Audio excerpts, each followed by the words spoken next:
Hi guys, it's April with Cricut Crafting. I just wanted to show you guys how to create this card and how I went about creating it to get these waved slices that you see for this card. A few people have been asking me how I did it and how I got that curve because everything in Design Space are shapes. Most of them are just straight and it's hard to get something to wave like that. Let me go in to a new project. This is project 602-70520 in case you want the file for that. Because we're not going to complete the whole card. I'm just going to show you basically how I did the stars and how I did these waved pieces down to the bottom to get them to line up. And for that, let's start a new project. I'm going to replace that. I moved a piece so it wanted me to save. The first thing you're going to need is your card base. That was a 5x7. There's really no need for me to put that 5x7 card space in there other than to show you a little tip that I have learned in the past. When you're creating your card base, this is going to be a 5x7, so we're going to make that 10x7. And then we're going to insert a shape, a score line. We're going to make it 7 inches long. Why it does that, I don't know. Let me undo that. I didn't have anything about a 22-inch card in there, but there we go. We're back to our 10x7. Selected the score line again. Make it 7 inches. And then we're going to bring it over and align center. Let me change this to white so we can see a little bit better. Alright, and let me select all. This is something that I always check because I've had it be off so many times by not. Now we put that into the center. I'm going to position my card at 1 inch and 1 inch. That just makes it easy to decide if it's actually centered or not.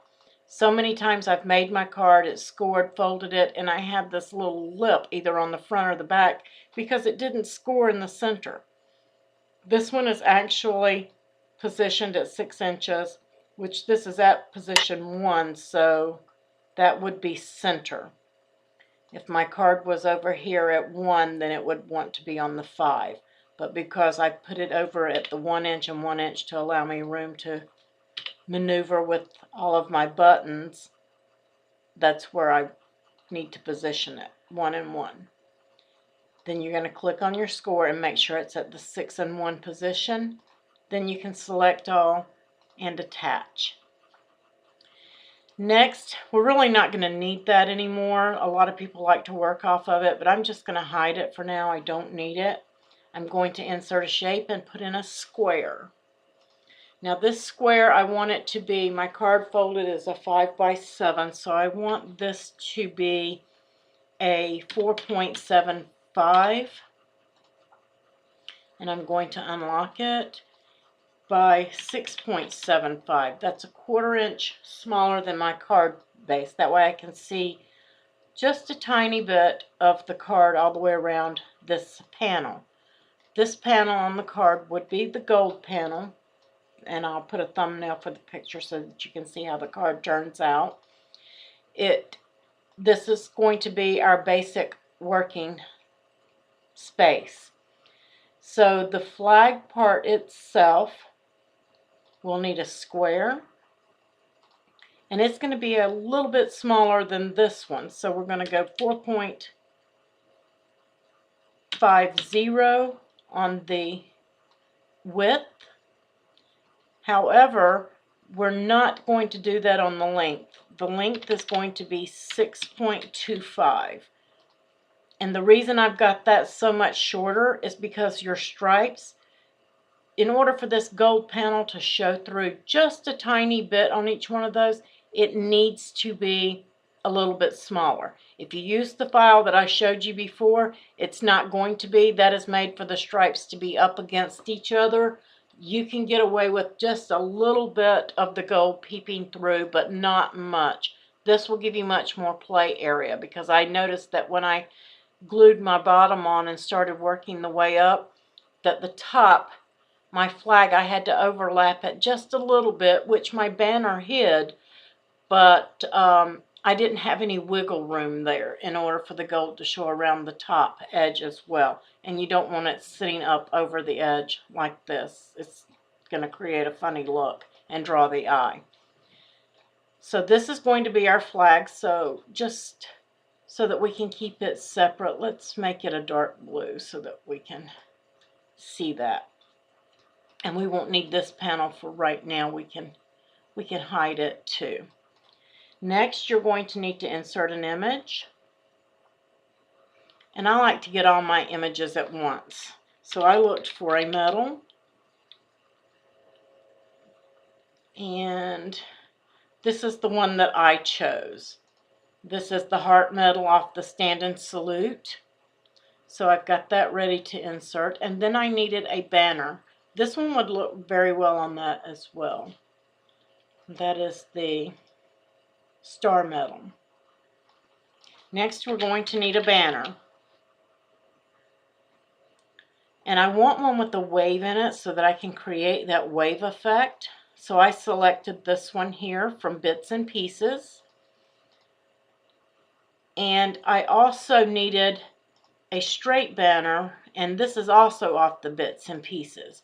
And we're only going to use bits and pieces of these banners, so just so that you have that.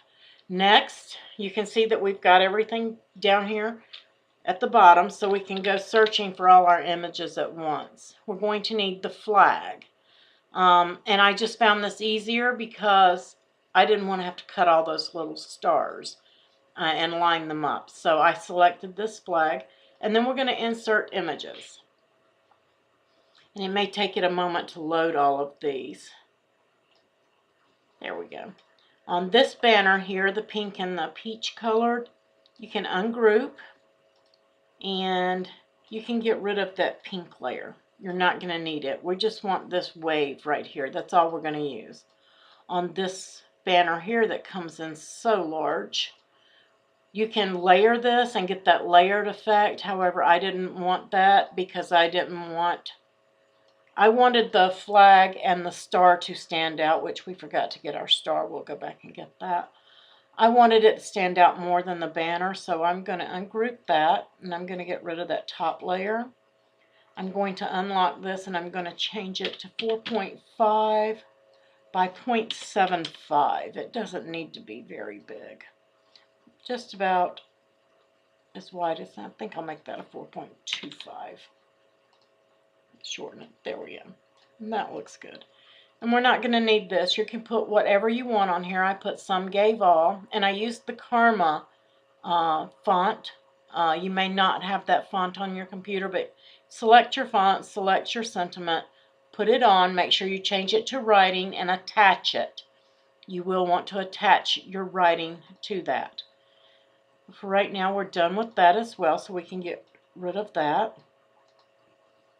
This is going to go to the inside of the card, and basically I sized this to go the same size as this flag panel so it didn't eat up the whole inside, so I could do a writing sentiment down here at the bottom, and you can do that as well. I inserted a shape,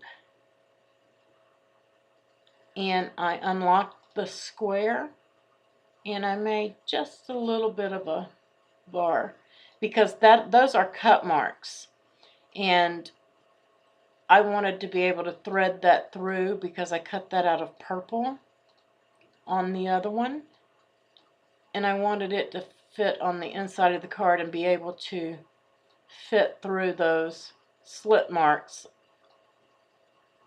and that looks just about right. We can color sync that because I cut that out of the gold as well.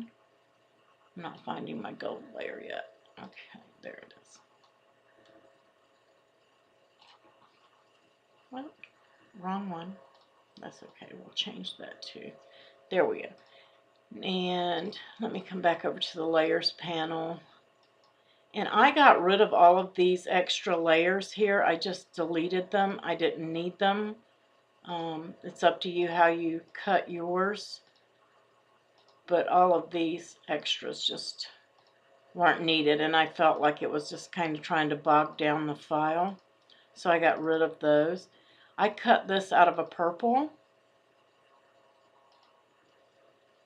And I also cut this heart piece out of the same purple because I wanted it as a background. Now you can do that out of gold and put a purple heart on it, which is more cohesive to the actual purple heart.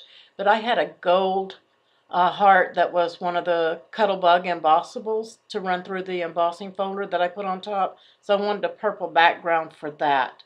But you can reverse these and cut them how you like on there, but I just sized a heart for the file to go on top of that, and we'll color sync that just so you can see what it's going to look like on the white background. And that's all you need for the inside of the card other than your sentiment, and you can use the same sentiment I used in the other file or create one. And we're just going to hide those pieces because we don't need those to do the rest of the card. Next, the flag. This is grouped, and when you ungroup it, for some reason it ungroups the stripes. We'll save that off to the side. We can use that. But it didn't ungroup these and didn't allow. So I'm just going to use this square here, and I'm going to select them and slice. Then I'm going to select this part, and we can get rid of that. All we want is this piece here. Next, we're going to decide how deep we want that first banner, and we're going to select both pieces. This is going to be your star shape up here, and the best way to size that is we want this flag piece to be 4.5 wide. Keep it locked so it keeps the same proportion. Okay, and we're just going to move it off to the side. You just want to get it sized to where it's the same as your panel that we're going to be cutting on. Let's see, I think I want that a little bit deeper. That looks good. Select them both and slice. You can get rid of that piece. I'm going to just slide this piece down till I've got the shape that I want, the size of the stripe that I want there, and I'm going to select both of those, and I'm going to align left. You want to make sure you keep that aligned to the left, and then slice. And now I have that stripe, and then I'm going to bring that up. That's the size stripe that we want throughout the card. And I'm selecting, if I move this, you can see that it moves both pieces. I'm selecting this bottom piece and this one. Let me undo those so that it stays in place. So I've got my small stripe here, and the second piece, align top, align left, and slice. And we're going to bring it down. And we're going to do the same thing with the bottom piece. We're going to select that piece, the bottom piece, align top. Oops, I've got the wrong piece selected. We're going to align that one. Oh, I know what it did. And some of your stripes may be a little bit different than the others. Let's slice that apart. You basically want the same size, so if that one's off and it looks like it is, I'm just going to delete it and get rid of it. I don't need it.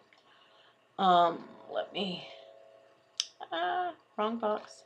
I want to shape a square. I'm going to slice these two pieces apart.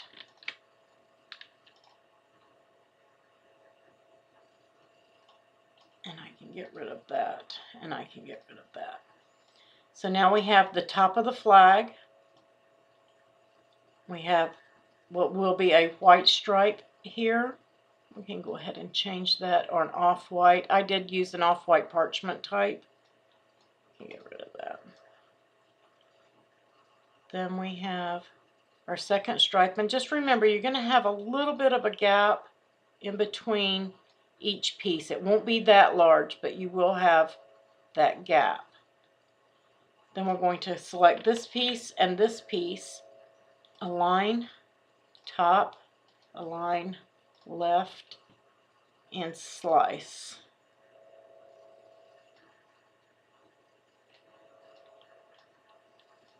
And then we're going to do, don't worry about that little piece at the top. Like I said, it's not really going to matter. It's going to matter when I go to slice, but that's it. We don't really need it. If that happens to you, just slice that little piece off and get rid of it, because you don't need it. And then select these two pieces, align top, align left. And yes, it's hanging off at the bottom. That's perfectly fine. We're going to slice. We're going to get rid of that piece. We don't need it. Here's this stripe, and let's just slice that off. Oops. Undo. Well, I'm just going to select these to get rid of that little line off the top. I don't need it. For some reason, Design Space 3, it didn't do that when I did my original one. It sliced it without leaving that little edge. The aligned top must be off. So now you have your stripes. There's your blue, your white. This one will be red. So let's select it and go ahead and change it to a red color. And then this one will also be the white or off-white, whichever color you choose. And then this one will be red as well. And then we have this one, which will be your white. And that's how those will lay out on the card. Like I said, you're not going to have as much space as I'm showing here on these. But that is basically your shape of your card.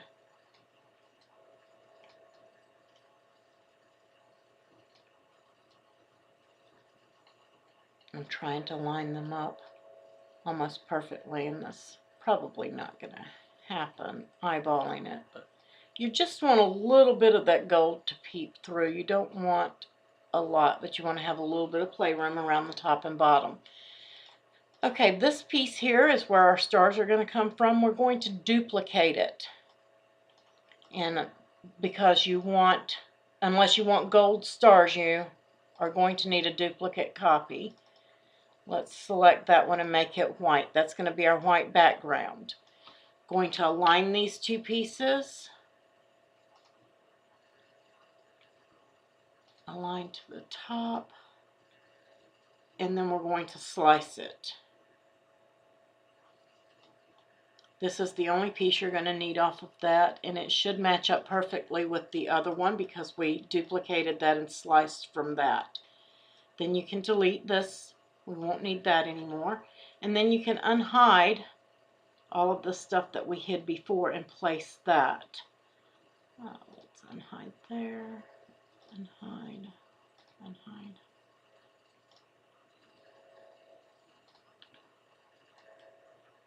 Move this out from the back because that's going to go on the card base. Let's unhide that. So there you have your card base. This will go on the front. Your gold panel, which will go behind. And you're going to have room to space this out a little bit. Now you may want to recut this piece depending on how much you space it so that it lines up around the bottom. Just make sure you have your edge straight, but that's just going to give you more of a wave effect on there. You can select all of these and then stretch them back to fit this. You can cut your card down. It's totally going to be up to you how you do that. The other one, like I said, I had them where they butted straight up against each other with no gaps, which is going to be an easier card to create because you don't have to worry about this not matching up right here. I don't think it will look bad. Always do a mock-up when you create a card. That's what I did with mine, and I found I needed just a teeny tiny bit more room on the gold, so you can make that bigger and then trim it down. You can always place this on and then just trim it down to fit your flag if you're working on a bigger space. This piece, get rid of that. This is the banner. Let's arrange and move it to the front. I placed mine here. You could place it down here and then that wouldn't matter. So your banner could go right here if you had extra space at the bottom. There's all sorts of ways to work out any boo-boos that you have when you create a card. And like I said, it never hurts to make one straight out of paper, just to do a mock-up, a piece of copy paper, and then you can just write your letters or words on what piece is what, and that always helps. I don't know what happened to my, there it is, there's my bar. This is for the inside. That's kind of a yucky gold color, isn't it? Let's go ahead and change that so that they sync up. And then, like I said, just put your sentiments on there and attach. This will be run through. Put your sentiment on the card. This will be the front of the card or your inside right, depending on how you want to do your card. If you're doing a sentiment writing, you'll want to do it on this side, on the right hand side. But that's all there is to creating something like this with different shapes. You can use any shape in Design Space to pull in and create different shapes for your cards. The star that I used on the front of that, I believe, had the slits in it. Let me see where that star is. You'll want one that has something that you can kind of make 3D, but any of the stars will work. There it is. I used the one from Stand and Salute because it had the slits. Let's go ahead and insert that. And I ungrouped it. This piece I got rid of. This is the piece that I used, and then I just deleted all of these underlay pieces. Whether you use those or not, that's up to you. I always delete them out of the file just so they don't bog my file down, because I don't need any extra stuff in there that I'm not going to use, because then I'll be like, well, I wonder where this was going to go or where this was going to go. And that completes the file. Don't forget to save. If you see an asterisk, that means you haven't saved your project, even if it's named. That asterisk means you've moved something, changed something. Something isn't right. I hope you guys enjoyed this tutorial today on how to create those waved shapes in Design Space using other shapes. If you did, please subscribe to my YouTube channel. Don't forget to join the Facebook group, Cricut Crafting with April. And I'm always giving all sorts of tips, tricks, and files. So please join me. You have a wonderful crafting day.